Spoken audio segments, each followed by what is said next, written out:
So we've got Christian Buckland presenting discrimination against the COVID-unvaccinated. So Christian, if you'd like to begin. Thanks, guys. Okay, just trying to share the screen. Can we all see it okay? Yep. Cool. Well, thank you all for listening to all the talks today. I'm wanting to discuss a topic that often gets very little attention, even when it comes to talks and discussions on equality, diversity and inclusion, which is why I'm extremely grateful I've been given the opportunity to discuss it here today. The world has become an extremely divided place over the past 2.5 years, and this division has led to a new form of discrimination based upon medical status, against those who chose their legal right to not take a COVID-19 vaccination. It is essential that we start to heal from some of the societal splits that have occurred, and in order to do that, we need to look back at what has taken place with an open mind and be willing to ask uncomfortable questions and engage in difficult conversations, which I hope all of us here today as psychological practitioners are used to doing.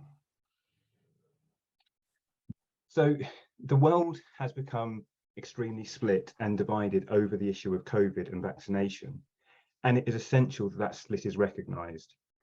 As clinicians, we regularly deal with splitting in our day-to-day work, whether it's a split within the multidisciplinary team or where there's a split within the inner psychological world of the patient.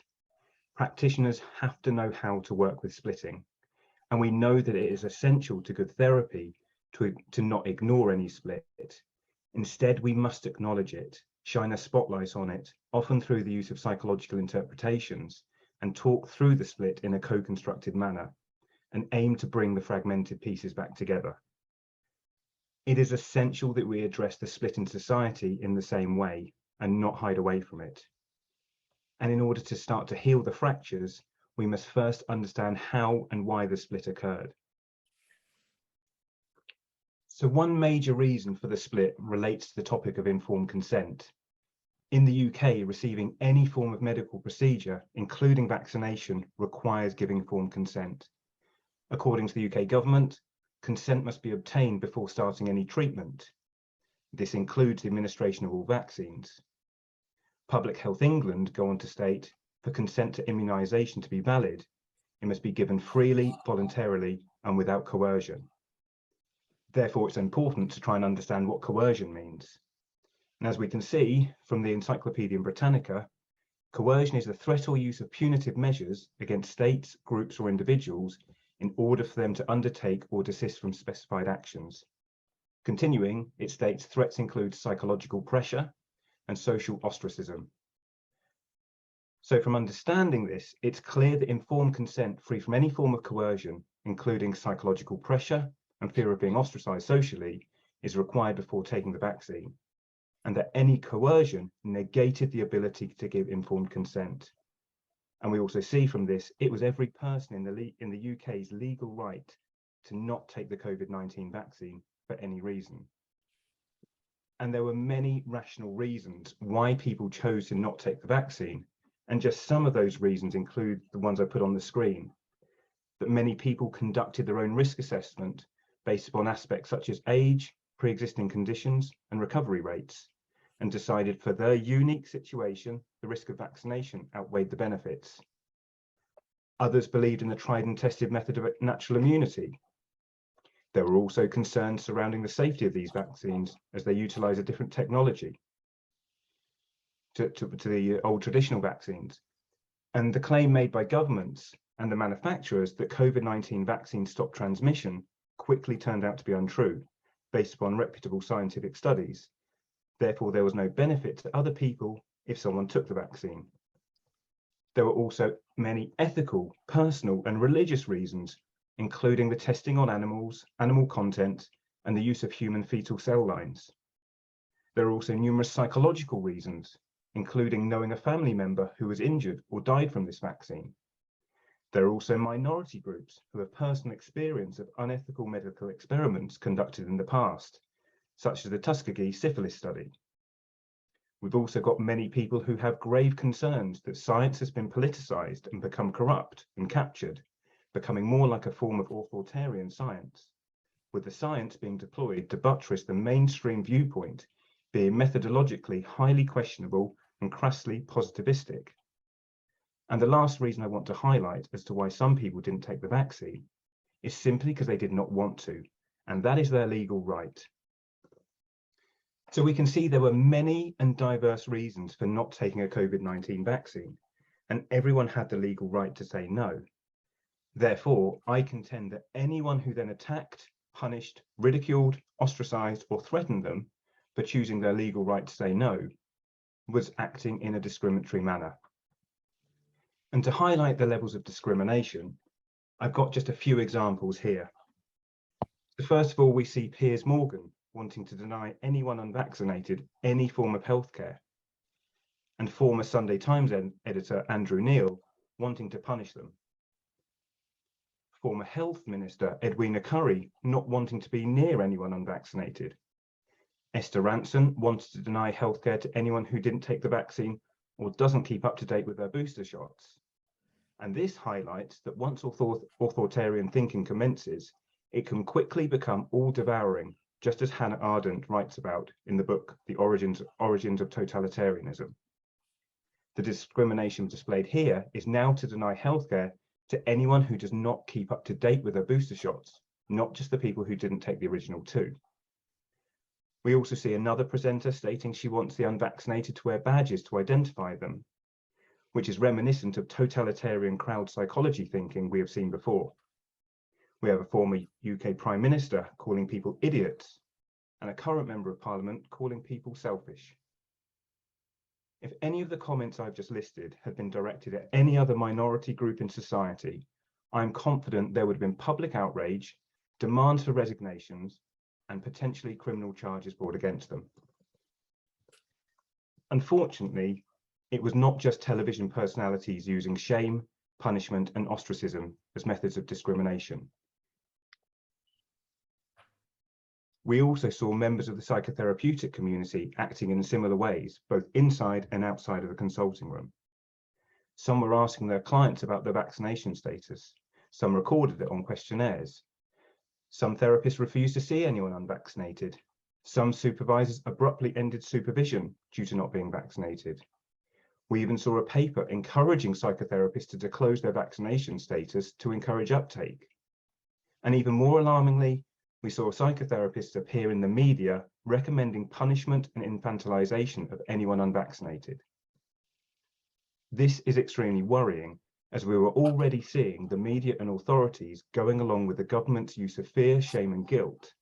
And now we also saw the psychotherapy profession itself being used to advance a government agenda of contestable merit and veracity using demonstrably unethical psychological tools. A psychotherapist discriminating against any minority group surely breaks multiple aspects of the code of conduct that they agree to uphold. And I've listed on screen just 2 points potentially broken from both BACP and UKCP to emphasize this. To highlight this even further, I've placed on the screen a response from the BACP dilemma page in answer to a therapist who stated she asked a new client for their vaccination status, and the client became angry and accused them of violating their human rights. And I've also placed on screen an important statement from the UKCP on diversity and equality. So we can see from the statements that BACP make it clear that discriminating against someone who is unvaccinated violates the protected characteristics set out by the Equality Act 2010. And that UKCP tell us that at no time can psychotherapy be used as a means of coercion or oppression. Unfortunately, this is exactly what many registered psychotherapists did. Even more worrying is that this form of discrimination is not only oppressive, it is dangerously coercive. Some people chose to take a vaccine out of fear of being judged, oppressed, and attacked due to the discrimination they witnessed on the television and potentially in the consulting room. As my earlier slides emphasize, informed consent must be free from coercion. Therefore, any person, including psychotherapists, who discriminated against anyone unvaccinated also interfered with their ability to give informed consent, which is extremely dangerous and highly unethical. A question therefore must be asked: did the psychological governing bodies do everything in their power to halt the growing nature of this form of discrimination? Were the therapists who did discriminate, who were brought to the governing body's attention, become sanctioned as per their ethical framework? And if not, why not? So how did this form of discrimination emerge, and why did it grow?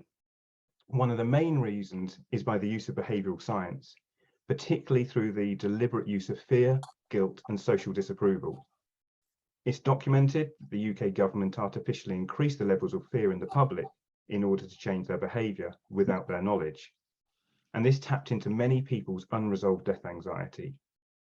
The response to this dire existential threat meant many people have been acting from a place of fear rather than rationality, nudging them to act in ways that they would never have done before, and which may have been against their own self-interest and with no demonstrable benefit to the wider society.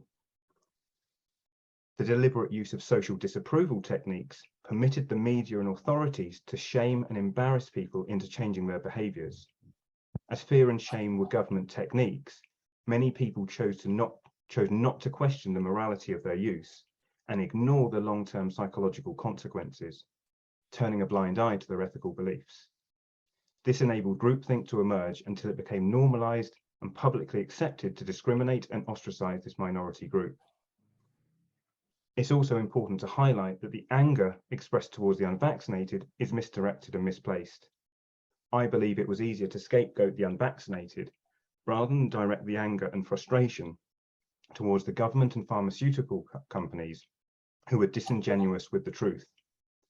An example of this disingenuity relates to the fact it was known that the vaccines did not stop contracting or transmitting COVID, but the public were told they did in order to promote uptake. A statement from the White House COVID response coordinator in July 22 confirms this, where she says on television, "I knew these vaccines were not going to protect against infection." This deliberate manipulation demonstrates a clear example of the authoritarian takeover of science that many philosophers, such as Paul Feyerabend and Ivan Illich, warned about. A quotation from Illich encapsulates the dangers of science being politicized, where he states, "The institutionalization of knowledge leads to a general and degrading dependence on having people's knowledge produced for them. It leads to a paralysis of the moral and political imagination." The impact this has had upon psychotherapy is dangerously profound. Psychotherapy has historically prided itself on being the place where the unspeakable can be spoken. However, unfortunately, some therapists simply could not hear the words of their clients, and even worse, there have been therapists who promoted punishment and a desire to actively discriminate. This demonstrated their inability to hold unconditional positive regard for their clients, meaning their clients could be at risk of psychological abuse or harm. This form of discrimination also exacerbated certain minority groups already disadvantaged disproportionately in relation to mental health care. Psychotherapists acting in such an unethical manner has certainly caused harm, and it makes us need to ask a very difficult question. By psychotherapists acting in a discriminatory manner due to it being a popular and government-promoted form of exclusion, has psychotherapy crept even closer towards becoming an agent of the state? In closing, I'd like to say... Oh, you're nearly there. Go on, a couple of minutes. Go on. In closing, I'd like to say that I'm fully aware how controversial it is to raise these questions in an environment in which a Foucauldian regime of truth has been constructed around the COVID pandemic, meaning that anyone daring to challenge the mainstream narrative, including myself here right now, opens her or himself up to suspicion and ridicule, and at worst to demonizing othering.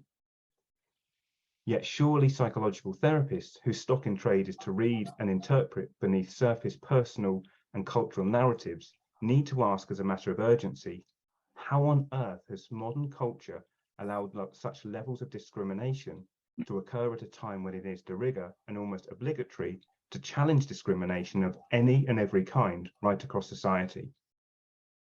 I really would welcome any open, non-defensive conversation about what I believe to be this gravest of issues, the ignoring of which, in my view, would be a massive dereliction of our professional responsibilities. Thank you very much for listening to me. Thank you. Thank you. So, very, very interesting and important subject. And I wonder if anyone has any thoughts, comments they'd like to make. Well, actually, vaccination does reduce some of the transmission. Several studies have shown that. And a bit of shame is surely not as bad as giving COVID to your granny. But that's one side of the studies, and there are other studies that say it doesn't. And I think this is the open debate that's been shut down. And I think this is the really important part that I'm trying to emphasize is these conversations need to be talked about rather than shut down. Yes, precisely right. The talking about it is essential. There are, from the studies I read, there are far more confirming some reduction in transmission, not complete reduction, than saying the opposite.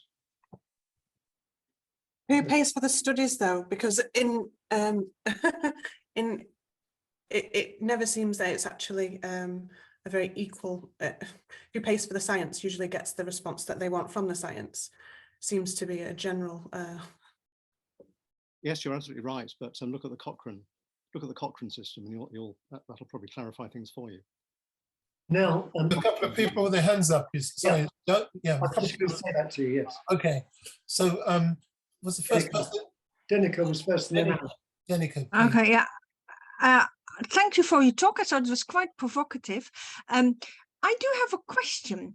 I think psychotherapists seem to have taken the completely different position from doctors, because doctors already in 2013 had this kind of guidance from the, I'm trying to put my camera on, had already this guidance like, look, you have to get you have to get your flu vaccination, etc., even although it doesn't give 100% protection, because you have to reduce even a slight risk of infecting anybody else. But the other side is that you can never refuse to see or treat a patient. And then I'm just wondering why it's so different for doctors in the UK than it is for psychotherapists. In what way? Sorry, I well, because psychotherapists, I haven't heard any, say, UKCP or any other organization saying their members needed to be vaccinated.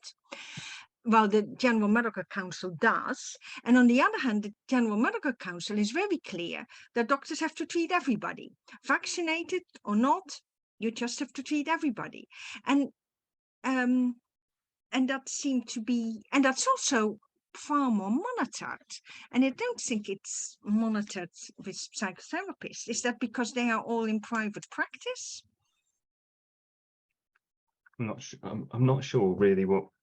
I suppose the NHS didn't mandate it. I had a feeling they couldn't mandate it because the uptake in London was very low because of the ethnic groups.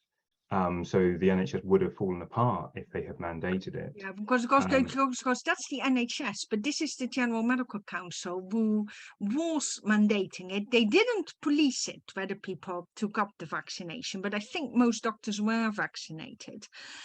And hospitals could never refuse unvaccinated patients. And from your talk, which is actually quite scary, seems that a lot of psychotherapists have done so. Absolutely. There are groups that have been set up for. I only found this out when I was meant to talking about this talk, but there have been groups that have been set up for people who have been kicked out of their own supervision for being unvaccinated and had to then try and find people that would work with them. So this has happened. Yeah, and then I'm just wondering why UKCP and other organizations are not doing anything. Sorry, can I interrupt? Because I realize we're going to have to stop soon. And this is a discussion that might need to go on for some time.